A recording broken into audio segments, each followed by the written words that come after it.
the short answer is no, and there's lots and lots of things you can do to improve pain associated with knee arthritis and in fact to avoid things progressing and getting worse. So the first thing to think about is your lifestyle. So are there things you can do like losing weight and taking more exercise, which will take some of the pressure off your knees?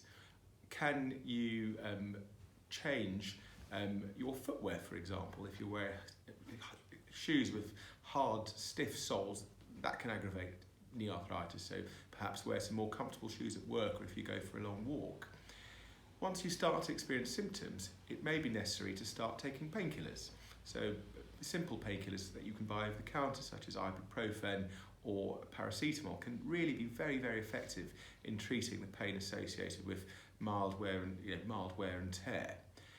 If things get worse, then there are other things to consider. So occasionally, injections into the knee with steroids, which essentially work as anti-inflammatories, can be a really effective way of damping down the pain and the swelling associated with arthritis, can often mean avoiding surgery for many, many years.